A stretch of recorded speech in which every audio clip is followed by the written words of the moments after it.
Good afternoon, gentle listeners. It's Erin, your librarian storyteller for the day. Welcome to my new series in honor of Hopkinton Public Library's summer reading program, Legend and Lore. Every week, I'll be telling you a handful of myths, folktales, and fairy tales that come from different cultures from all around the world, from Japan to South Africa, from Greece to Polynesia. This week, I'll be regaling you with some Norse mythology, originating from Scandinavia and northern Germany. Make sure you stick around though, because at some point I'll be giving you a keyword to enter into your summer reading account. Participate enough, earn enough key points, and you might just win a fabulous prize. Well, with that PSA out of the way, let's dive into the world of Norse mythology. There are several stories I could choose from, but I thought it would be wise to begin with a story that features a character that many people might already know thanks to Marvel and the Avengers.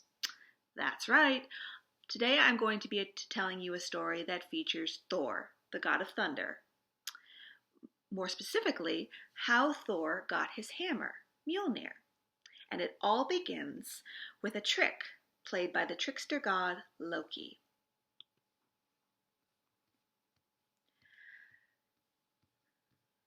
Thor had a wife by the name of Sif. Sif was a very, very beautiful goddess, known for for being a symbol of the earth and the harvest. She was especially known for her magnificent head of long golden hair, which covered her from head to toe like a beautiful veil. Thor was also very fond of his wife's hair. So imagine his dismay when, upon waking one morning, he found that his wife had been shorn like a sheep, completely bald. Thor sprang to his feet and vowed revenge against whoever the perpetrator of this outrage could be, which he immediately and rightly guessed to be Loki, who was known for his mischief. Now, Loki tried his best to hide, but Thor was very skilled at tracking him down and eventually caught him. He grabbed onto Loki, shook him as hard as he could, and said he would break every single bone in his body if Loki did not return Sif's golden hair to her head. Unfortunately, the hair had been cut and shorn. There was no returning it now. So Loki, instead, to gain Thor's forgiveness, promised him that he would bring Sif a head of hair even more beautiful than her previous one. He also did this in order to make sure that he did not disparage himself further between any of the other gods, because his mischief was only really effective when they didn't see it coming. Thor agreed to Loki's bargain, so Loki rapidly crept down into the bowels of the earth, where the dwarves live, and to beg the dwarves to please fashion not only the precious hair, but a gift for the gods Odin and the goddess Freya, whose anger again he wished to disarm. The dwarves pointed him towards the sons of Ivald, and again he presented his request.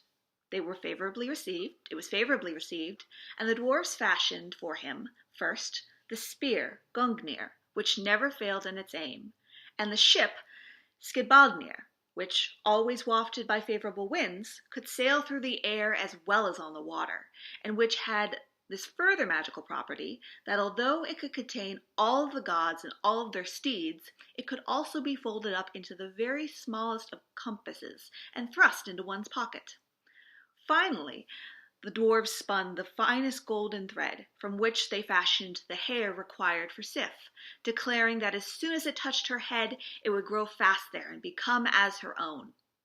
Loki was so pleased with these proofs of the dwarf's skills that he decided to stay a little bit longer. And he declared the sons of Ivald to be the most clever of smiths. Words which were, whether purposefully or incidentally, overheard by the dwarf Brock, another clever smith, who exclaimed that he was certain that his brother Sindri could produce 3 objects which would surpass those which Loki now held, not only in intrinsic value, but also in magical properties. Loki immediately challenged the dwarf to show his skill, and wagered his own head against Brock's on the result of the undertaking. Brock brought the proposal to his brother Sindri, and Sindri thought about it before finally accepting. He also requested that Brock would blow the bellows, but warned him that, however, that Brock must work persistently and not for a moment relax his efforts if he wished his brother Sindri to succeed. Sindri then threw some gold into the fire and went out to bespeak the favor of the hidden powers in order to infuse whatever item came out with magic. During his absence, Brock diligently plied the bellows, while Loki, not exactly the most honest of sportsmen, hoped to make Brock pause in his efforts and changed himself into a gadfly, for he was a very skilled shapeshifter. As a gadfly, he cruelly stung Brock's hand. But in spite of the pain, the dwarf kept on blowing, and when Sindri returned, he drew out of the fire an enormous wild boar called Gullinbursti because of its golden bristles, which had the power of radiating light as it flitted across the sky, for it could travel through the air with marvelous velocity, far faster than a horse could. The first piece of work successfully completed, Sindri again flew some more gold onto the fire and bade his brother keep blowing, while he again went out to secure magic assistance.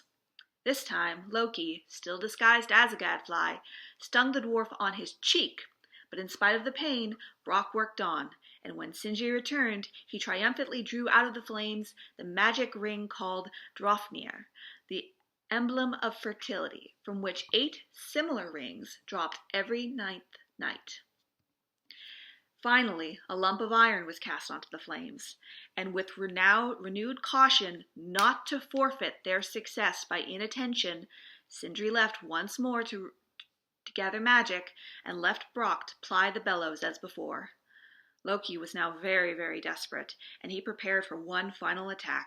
This time, still in the guise of a gadfly, he stung the dwarf right above the eye until the blood began to flow in such a stream that it prevented Brock seeing what he was doing. He hastily raised his hand for just a second to dash across the stream of blood, but short as was the interruption, it had done the job, and when Sindri came back and drew his work out of the fire, he was very disappointed to find that the hammer he had fashioned was rather short in the handle. Regardless of the mishap, Brock was still certain that he would win the wager, and he did not hesitate to present himself before the gods in Asgard, where he gave Odin the ring Draupnir, Frey the boar Gullinbursti, and Thor the hammer Mjolnir, whose power none could resist. Loki in turn gave the spear Gungnir to Odin, the ship Skidbladnir to Frey, and the golden hair to Thor. But although the latter immediately grew upon Sif's head and was unanimously declared more beautiful than her own locks had ever been, the gods decreed that Brock had won the wager, on the grounds that the hammer Mjolnir in Thor's hand would prove invaluable against the frost giants on the last day, Ragnarok. In order to save his head, and because he was always a bit of a sore loser, Loki fled immediately, but once again was overtaken by Thor, who was very, very skilled at tracking Loki down, and brought him back and handed him over to Brock to face judgment. However, both Loki and Thor pointed out that though Loki's head was rightfully Brock's, he had not wagered his neck, and it is very hard to behead someone without cutting into their neck. Furious that his prize had been stolen from him, the dwarf was determined to punish Loki regardless, and decided to sew his lips shut. However, Loki, after enduring the gibes in silence for a little while, was never one to let a punishment sit very long, and managed to cut the string, and was soon after as loquacious and talkative and mischievous as ever. Thor had his hammer, and now, in spite of its power, Thor himself was not held as in dread of the Indrus, god of the storm, who destroyed peaceful homesteads and ruined the harvest by sudden hailstorms and cloudbursts. No, instead, the Northmen fancied he hurled it only against ice giants and rocky walls, reducing the latter to powder to fertilize the earth and make it yield plentiful fruit for the tillers of the soil, and to protect both Asgard and the mortal realm from the dangers that the frost giants presented. That's the story of how Thor got his hammer, but we're not done yet. Now let me tell you the story of one of our Norse goddesses, in particular, the goddess of love, sex, and beauty, Freya, and how she attained her necklace, which she is most famous for.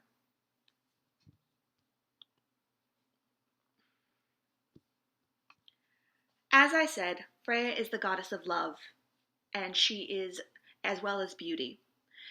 She has a affinity for beautiful objects, and is known for her wildly amazing items. One of which is a chariot pulled by cats. Another is a cloak of feathers that allows her to fly. But her most famous item in particular is her necklace, which is known as Brisingamen. It's so valuable and so beautiful that people have not even been able to decide what it's actually truly made of.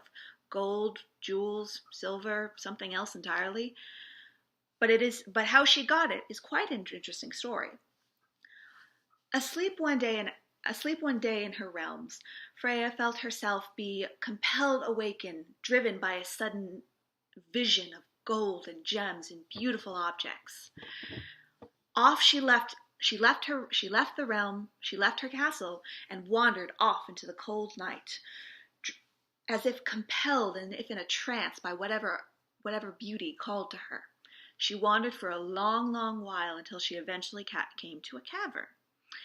And entering the cavern, down she went, until she came to what appeared to be a smithy, where 4 dwarfs sat working on a forge which seemed to glow.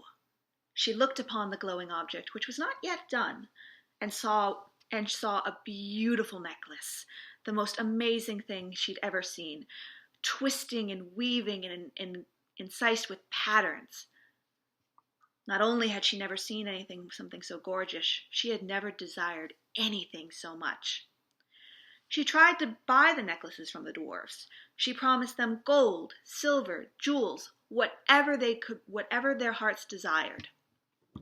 But the dwarves told her that they had enough of fine metals and jewels, gesturing around their workshop in the land that they lived, for where all jewels come from. Plus, they told her it was not for sale regardless. Freya could not stand this, and begged and pleaded, "What can I give you? What can I give you that you will give me this necklace, which was surely intended to be mine?" They thought about it for a while, and finally the dwarves had an answer for her.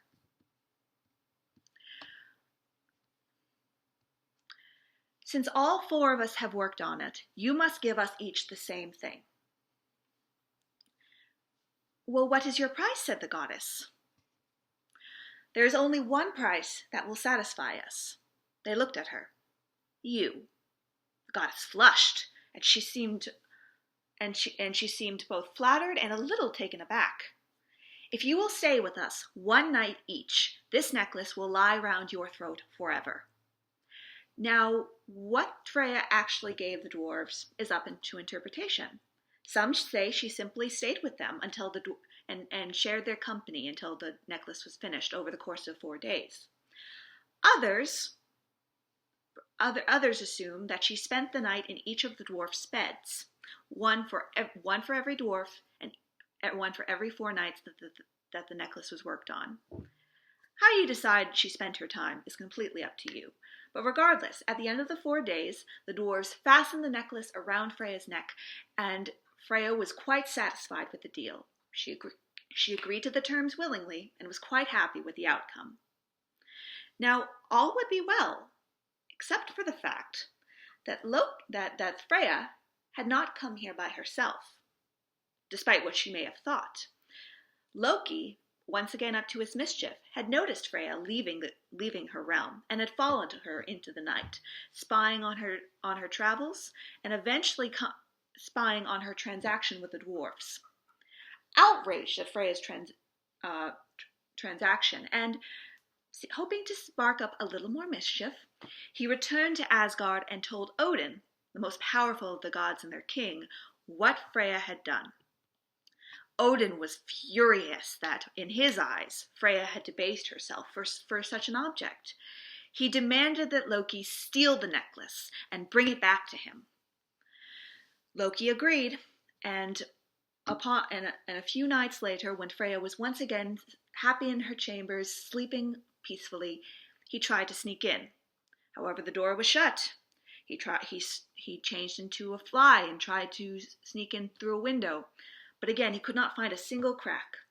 Finally, he found a small crack on the roof of the building and went in, and came up behind Freya where she slept.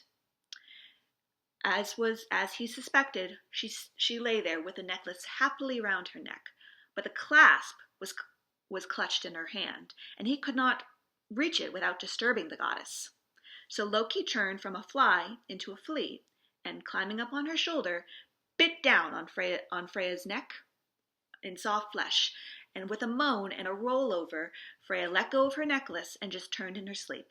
Returning to his normal appearance, Loki was now able to carefully unfasten the necklace, slide it off of Freya's neck, and leave her realms very boldly through the front door, and returned to Odin with the prize in his hand. When Freya awoke and saw that the necklace and felt that the necklace was gone, she was furious. She thought for a moment and realized that only Loki could have snuck into her chambers. But she also knew that even Loki would not be so bold as to do this without being ordered by the king of the gods himself. So she burst into Odin's chambers and said, "Where is my necklace? If you had any hand in this business, you have debased yourself."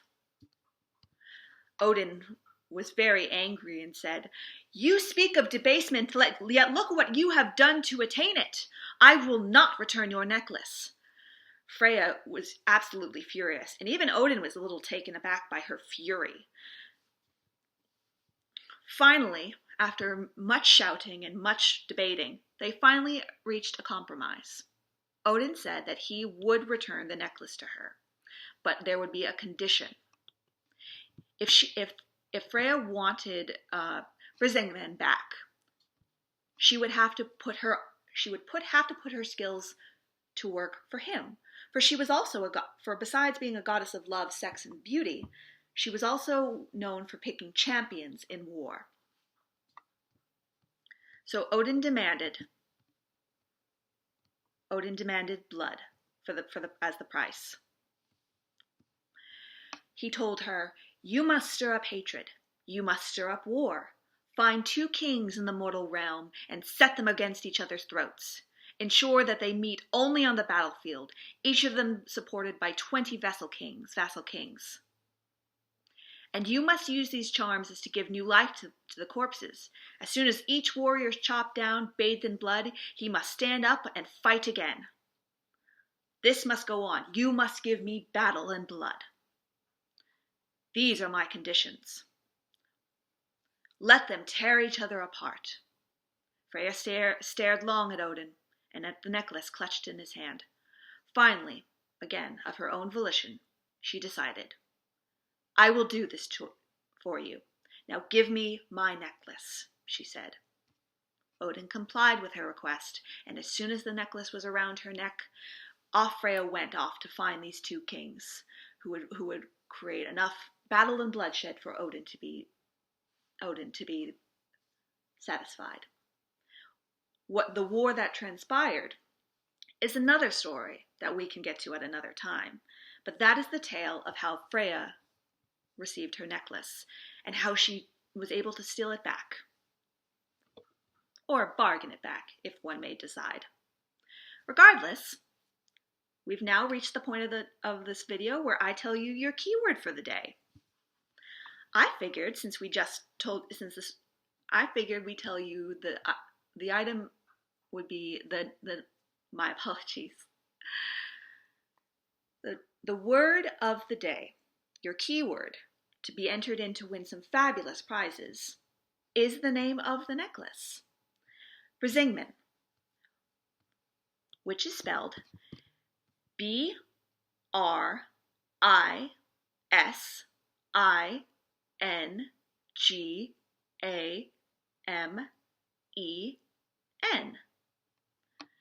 Brisingmen. Brisingmen. Enter this in, win a fabulous prize, and tune in next time for the next keyword.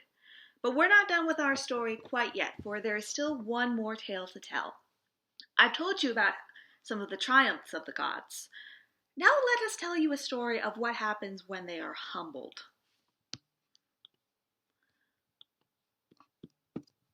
Our final tale for the day is another story about Thor and Loki and their journey to the land of Jotunheim, where the giants may live. As the giants from Jotunheim were continually sending out cold blasts of wind to nip the tender buds and hinder the growth of the flowers, Thor once made up his mind to go and force them to behave better.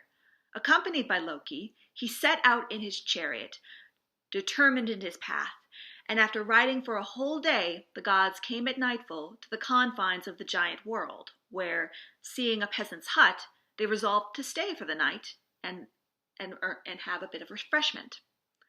Their host was hospitable, but very poor, and Thor, seeing that he would scarcely be able to supply the necessary food to satisfy his by no means small appetite, slew both of his goats, which he cooked and made ready to eat, inviting his host and family to partake freely of the food thus provided, but cautioned them to throw all of the bones, without breaking them, into the skins of the goats which he had spread out onto the floor. The peasant and his family ate heartily, but his son, Thialfi, encouraged by mischievous Loki, ventured to break one of the bones and suck out the delicious marrow inside, thinking his disobedience would not be detected. On the morrow, however, Thor, ready to depart, struck the goatskins with his hammer Mjolnir, and immediately the goats sprang up as lively as before, except for one seemed to be somewhat lame.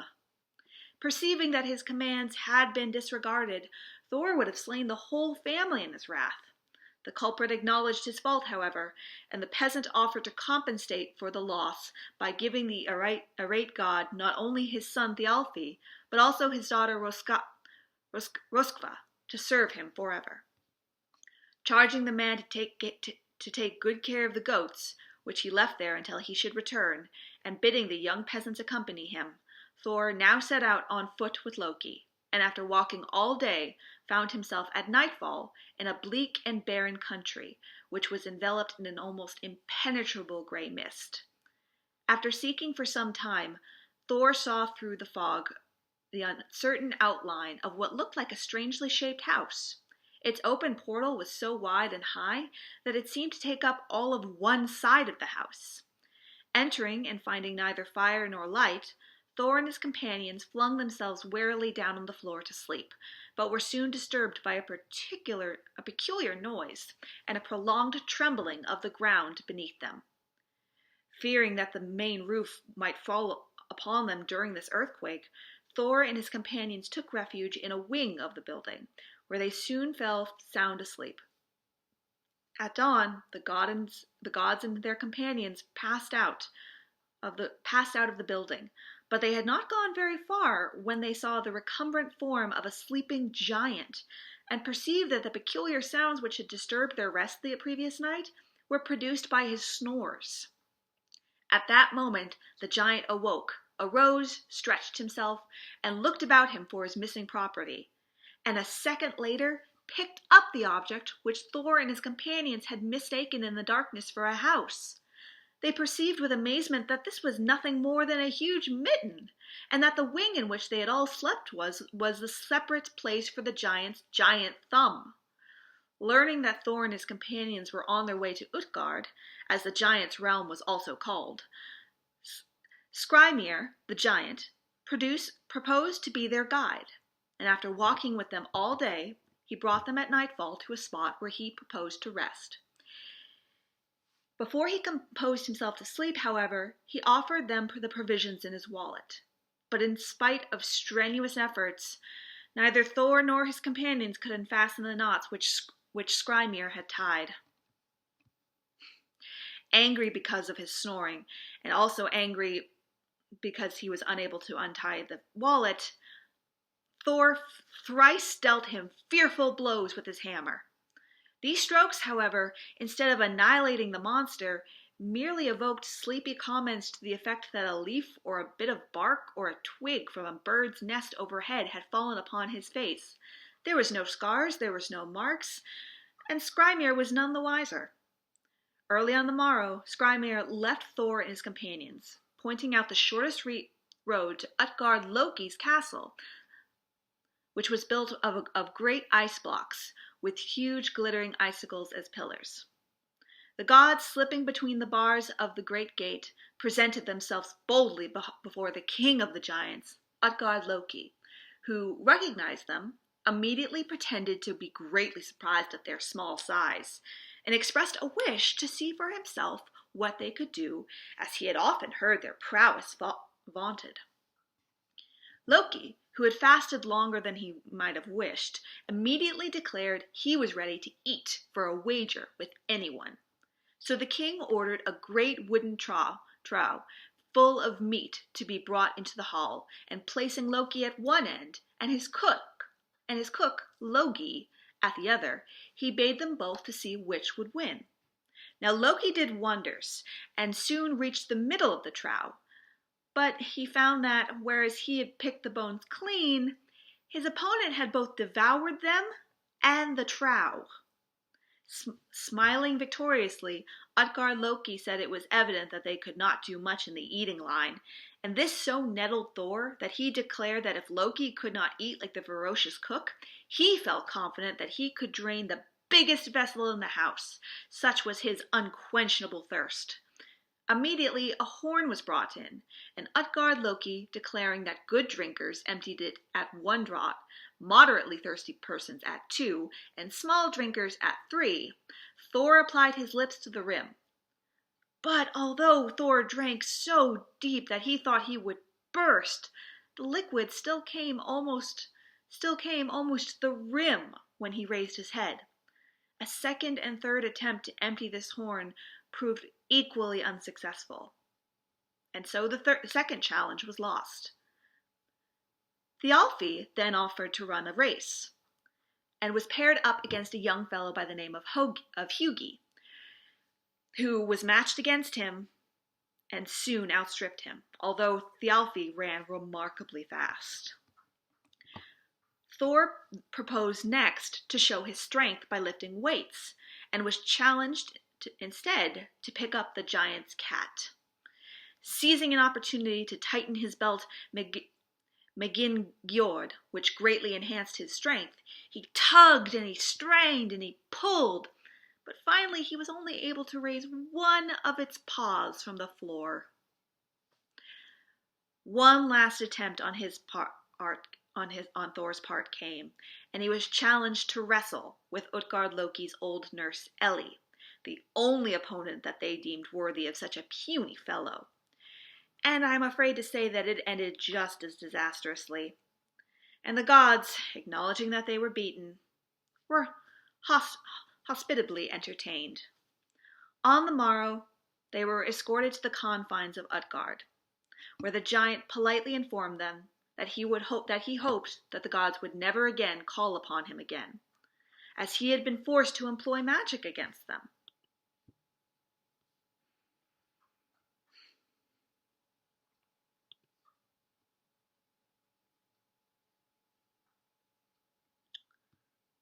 He then went on to explain that he was the giant Skrymir that they had met earlier, and he had taken the precaution to put a mountain between his head and Thor's blows while he seemingly lay asleep, as he would have been slain, pointing out the deep clefts in the mountainside that testified the god's strength.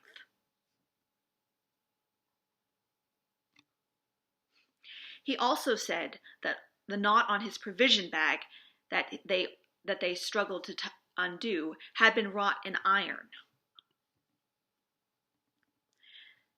Next, he informed them that Loki's opponent Logi was also wildfire.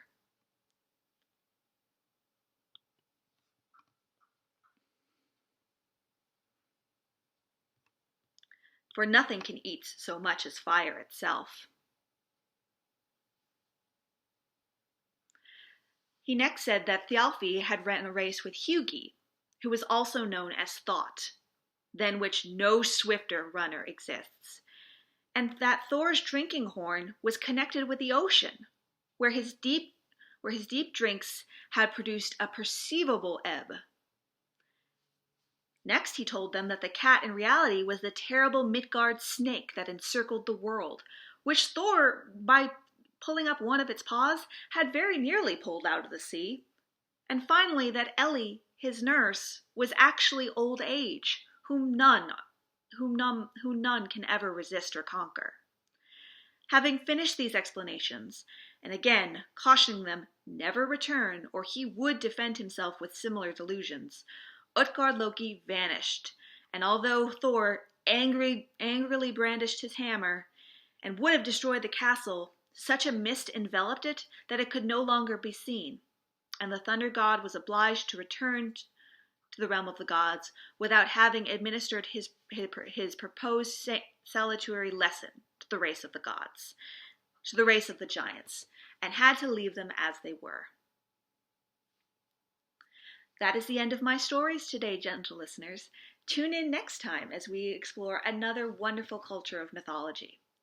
Again, I hope to see you very soon. Please be well and have a wonderful rest of the day. Goodbye.